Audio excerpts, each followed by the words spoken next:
آپ کو اللہ پاک کی قسمیں اور رشتہ داری کے واسطے دینے لگا، لیکن اب وقت گزر چکا تھا، آپ نے اس کی ایک بات نہیں سنی، یہاں تک کہ وہ لوگ پورے کے پورے زمین میں دھس گئے۔ حضرت قتادہ رضی اللہ تعالیٰ عنہ فرماتے ہیں کہ وہ لوگ قیامت تک زمین کے اندر دھستے ہی چلے جائیں گے۔ یہ اللہ کا عذاب ہے جو انہیں ان کی دشمنی کی وجہ سے ملتا رہا۔ بچپن میں ایک واقعہ سنا تھا، آپ کے ساتھ بھی شیئر کرتا ہوں۔ کسی مارکیٹ میں ایک شخص کی شاپ ہوتی ہے، شاید کپڑے وغیرہ کا کام تھا اس کا۔ وہ چھٹی والے دن اپنے گھر میں ہوتا ہے تو اچانک اسے ایک کال آتی ہے اور پتہ چلتا ہے کہ جس مارکیٹ میں اس کی شاپ تھی اس میں آگ لگ گئی ہے مارکیٹ میں۔ نیوز بہت شاکنگ تھی، پر اسے شوق نہیں لگتا۔ وہ اٹھتا ہے اور فوراً مارکیٹ کی طرف چلا جاتا ہے۔ لیکن ایک ہوتا ہے نا کہ کسی کو پتہ چلے کہ اس کی دکان پر آگ لگ گئی ہے جس میں لاکھوں کا مال ہے تو اس کی حالت خراب ہو جائے، لیکن اس کے ساتھ ایسا کچھ نہیں ہوتا۔ وہ مارکیٹ پہنچتا ہے، وہاں بھی ایسے ہی پرسکون میں ہی رہتا ہے۔ لوگ اسے دیکھ کر حیران ہوتے ہیں کہ بھائی جلدی جاؤ اور اپنی دکان تو چیک کرو، پر وہ اطمینان کے ساتھ رہتا ہے۔ اور جب شاپ کے پاس پہنچتا ہے تو دیکھتا ہے کہ اس کے آس پاس کی شاپس پر آگ لگی ہوئی ہے، لیکن اس کی شاپ بچی ہوئی ہے۔ خیر، آگ بجھائی جاتی ہے اور پھر جب سب کچھ نارمل ہو جاتا ہے تو اس کے آس پاس دکان والے اس سے پوچھتے ہیں کہ بھائی وہ تو تجھے یہاں آ کے پتہ چلا تھا کہ تیری دکان بچ گئی ہے، پر تو پہلے سے ہی سکون میں تھا، اس کے پیچھے کیا ریزن ہے؟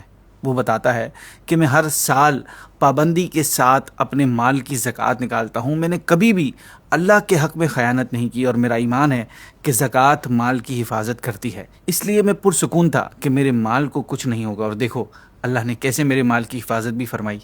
اس واقعے سے ایک بات دماغ میں بیٹھ گئی تھی کہ صدقہ اور زکوٰۃ وغیرہ سے مال کی حفاظت ہوتی ہے۔ اور پھر بعد میں جا کے جب آپ صلی اللہ علیہ وسلم کی احادیث مبارکہ سنی تو یقین اور مضبوط ہو گیا۔ اسی بات کو ہم ایک دوسرے اینگل سے بھی دیکھ سکتے ہیں کہ جو زکوٰۃ یا ضروری صدقات نہیں دیتا اس کا مال خطرے میں پڑ جاتا ہے، اللہ اس کے مال کی حفاظت نہیں فرماتا، بلکہ وہی مال اس کی بربادی کا ذریعہ بن جاتا ہے۔ آج کی ویڈیو میں ہم ایسے ہی ایک تاریخی دشمن کے بارے میں سنیں گے جسے اس کے مال کی محبت نے اللہ کا حق ادا کرنے سے روکا، اسے اللہ کا دشمن بنا دیا، اور صرف یہی نہیں، اس مال کی محبت اور نحوست نے اس سے اتنا گھٹیا کام کروایا جس کی تاریخ میں مثال نہیں ملتی۔ کتنا فائدہ دیا اس کو اس کے مال نے، کیا حال کیا اللہ نے اس کا اور اس کے مال کا، جانیں گے آج کی ویڈیو میں۔ ناظرین، ہم جس دشمن کی بات کر رہے ہیں وہ دشمن بھی پچھلی ویڈیو کی طرح حضرت موسیٰ علیہ السلام کے زمانے کا ہے، اور اس کا نام تھا قارون۔ قارون یہ حضرت موسیٰ علیہ السلام کے چچا کا بیٹا تھا، بہت خوبصورت تھا، حسین شکل کا آدمی تھا، اس لیے اسے منور کہتے تھے۔ اور تو اور بنی اسرائیل میں توریت کا سب سے اچھا قاری بھی یہی تھا، اور بہت بڑا عالم بھی، اور لوگ اس کا بہت ادب کیا کرتے تھے۔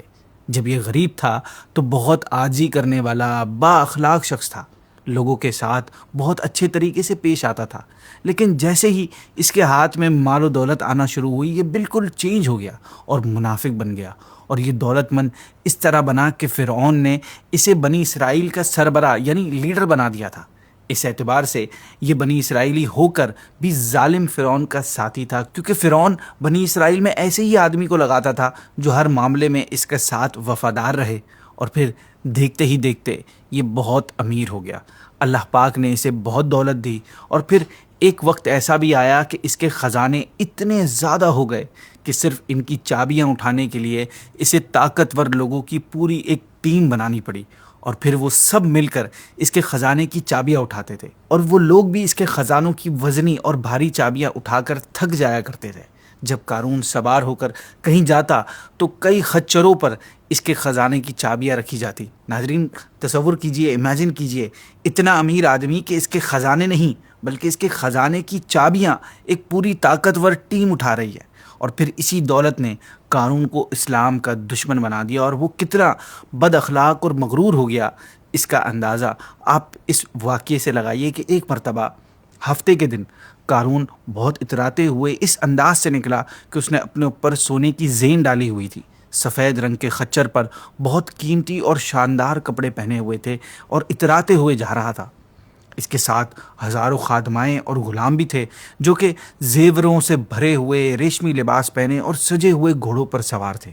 جب کچھ لوگوں نے اس کی اس شاہانہ انداز اور اس کی دولت کو دیکھا تو ان میں سے کچھ لوگ جو مال و دولت کو بہت پسند کرتے تھے وہ کہنے لگے، اے کاش ہمیں بھی ایسی شان و شوکت اور مال و دولت ملتی۔ واقعی میں قارون کا نصیب ہم سے بہت اچھا ہے، لیکن ان لوگوں میں سے کچھ اللہ والے بھی تھے جو سچے مومنین تھے۔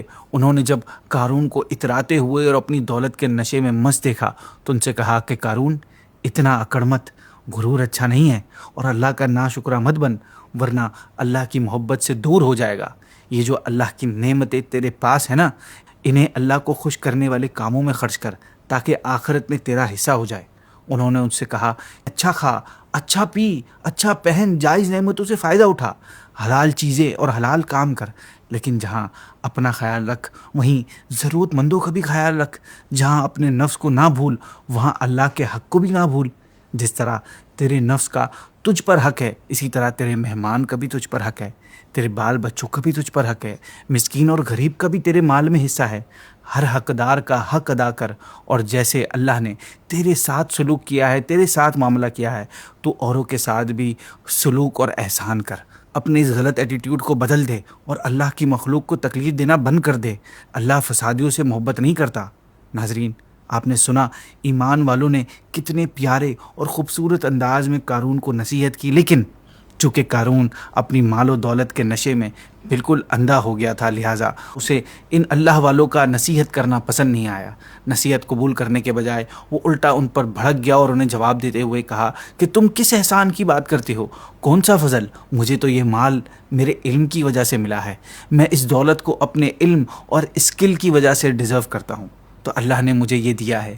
ناظرین، قارون یہ کس علم کی بات کر رہا تھا، اس بارے میں کتابوں میں مختلف باتیں ملتی ہیں۔ کچھ میں یہ ہے کہ توریت کی علم کی بات کر رہا ہے، ایک بات یہ بھی لکھی گئی ہے کہ وہ علم کیمیا کی بات کر رہا ہے جو قارون نے حضرت موسیٰ علیہ السلام سے سیکھا تھا، اور اس کے ذریعے وہ ایک میٹل برونز کو چاندی اور کاپر کو سونا بنا لیتا تھا۔ ناظرین، قارون کا خیال تھا کہ چونکہ میرے پاس علم ہے، دولت ہے، دبدبہ ہے اور لوگ بہت ہیں، اس لیے مجھے کوئی نقصان نہیں پہنچا سکتا، اور یوں وہ توریت کا علم ہونے کے باوجود اللہ کے عذاب کو بھول بیٹھا۔ اس کے اس خیال پر قرآن پاک میں فرمایا گیا، اور کیا اسے یہ نہیں معلوم کہ اللہ نے اس سے پہلے وہ قومیں ہلاک فرمائیں جو زیادہ طاقتور اور زیادہ مال جمع کرنے والی تھیں۔ ناظرین، قارون کے پاس سب کچھ تھا، مال و دولت، شان و شوکت، زندگی بھر کی آسائش اس کے پاس تھی، لیکن ان سے بڑھ کر ایک نعمت ایسی تھی جو اس کے دونوں کزنز کے پاس تھی، مگر وہ اس سے محروم تھا۔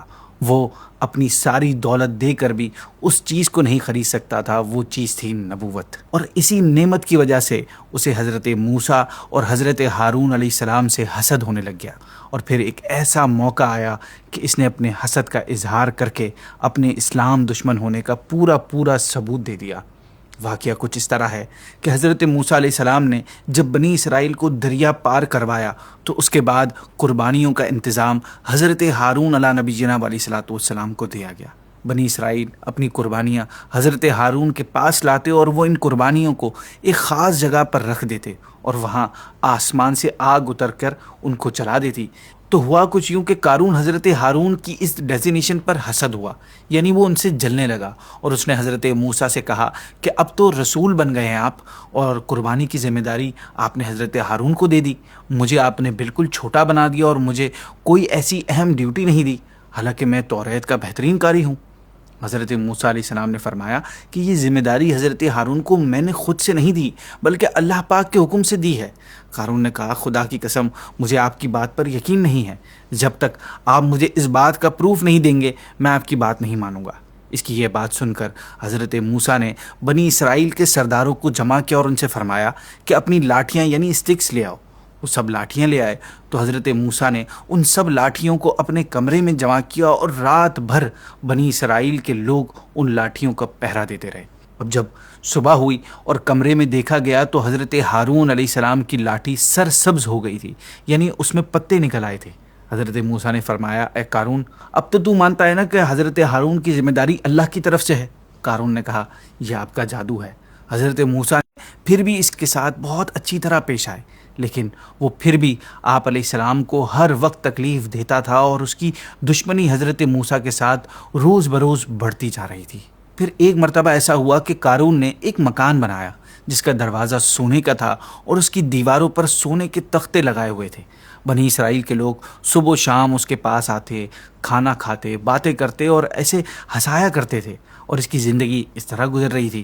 پھر اسی دوران زکوٰۃ کا حکم نازل ہوا، تو قارون نے حضرت موسیٰ کے پاس آیا اور آپ نے اس سے یہ ڈیلنگ کی کہ وہ اپنی دولت سے 1000واں حصہ زکوٰۃ میں دے دے گا۔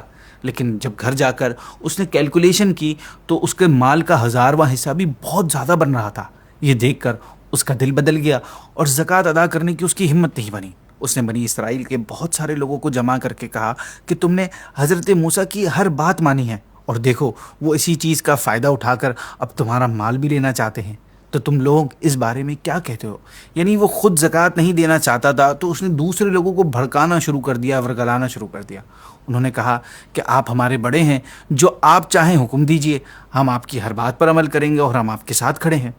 اب قارون نے اللہ کے نبی حضرت موسیٰ علیہ السلام کی دشمنی میں ایک نہایت ہی گری ہوئی حرکت کی۔ اس نے اپنے لوگوں سے کہا کہ ایک عورت کے پاس جاؤ اور اسے پیسے دو تاکہ وہ حضرت موسیٰ پر برے کام کی تہمت لگائے۔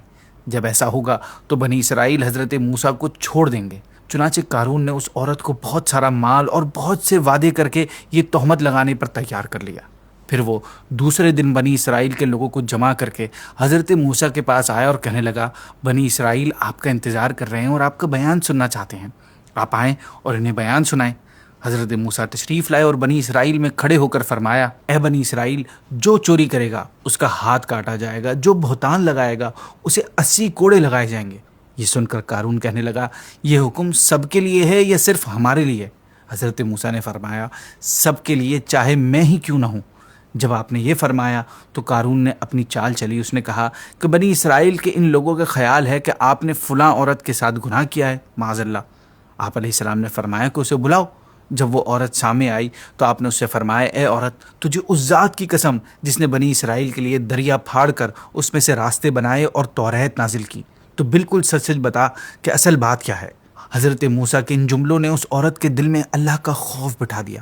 ناظرین، وہ بالکل ڈر گئی اور اسے اللہ پاک کے رسول پر بہتان لگانے کی جرأت نہ ہوئی۔ اس نے حضرت موسیٰ سے عرض کی کہ جو کچھ قارون کہہ رہا ہے، اللہ پاک کی قسم یہ سب جھوٹ ہے، اور اس نے الزام لگانے کے لیے مجھے بہت سارا مال بھی دیا ہے۔ یہ سن کر اللہ کے نبی کی آنکھوں میں آنسو آ گئے۔ آپ علیہ السلام اسی وقت فوراً سجدے میں چلے گئے اور آپ نے اسی حالت میں قارون کے لیے بد دعا فرمائی۔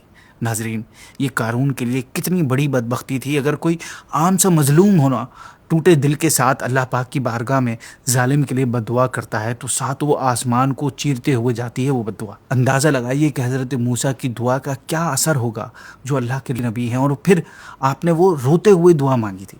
قارون نے آپ کا بہت دل دکھایا تھا، اس نے آپ کے ساتھ بہت برا کیا تھا۔ معصوم نبی پر الزام، وہ بھی اتنا بڑا اور گندا الزام۔ اللہ پاک نے فوراً آپ علیہ السلام کی دعا قبول فرمائی اور آپ کو وہی فرمائی کہ میں نے زمین کو آپ کی فرما برداری کرنے کا حکم دیا ہے، آپ زمین کو جو چاہیں حکم دیں۔ حضرت موسیٰ نے بنی اسرائیل سے فرمایا، ہے بنی اسرائیل، اللہ پاک نے مجھے قارون کی طرف بھی اسی طرح رسول بنا کر بھیجا ہے جیسے فرعون کی طرف بھیجا تھا۔ جو قارون کا ساتھی ہے وہ اس کے ساتھ اس کی جگہ ٹھہرا رہے، اور جو میرا ساتھی ہے وہ اس سے الگ ہو جائے اور میرے ساتھ آ جائے۔ یہ سن کر سب لوگ قارون سے الگ ہو گئے اور 2 لوگوں کے علاوہ کوئی بھی قارون کے ساتھ نہ رہا۔ پھر حضرت موسیٰ علیہ السلام نے زمین کو حکم دیا کہ انہیں پکڑ لے۔ آپ کی زبان سے یہ الفاظ نکلتے ہی زمین میں حرکت پیدا ہوئی اور وہ لوگ گھٹنوں تک زمین کے اندر دھس گئے۔ پھر آپ نے دوبارہ زمین کو یہی حکم دیا تو وہ لوگ کمر تک زمین میں چلے گئے۔ آپ یہی فرماتے رہے یہاں تک کہ وہ لوگ گردنوں تک دھس گئے۔ جب اتنا زمین میں دھس گئے تو اب ان کو عقل آئی اور وہ معافی مانگنے لگے، اور قارون تو آپ کو اللہ پاک کی قسمیں اور رشتہ داری کے واسطے دینے لگا۔ لیکن اب وقت گزر چکا تھا، آپ نے اس کی ایک بات نہیں سنی، یہاں تک کہ وہ لوگ پورے کے پورے زمین میں دھس گئے۔ حضرت قتادہ رضی اللہ تعالیٰ عنہ فرماتے ہیں کہ وہ لوگ قیامت تک زمین کے اندر دھستے ہی چلے جائیں گے۔ یہ اللہ کا عذاب ہے جو انہیں ان کی دشمنی کی وجہ سے ملتا رہا۔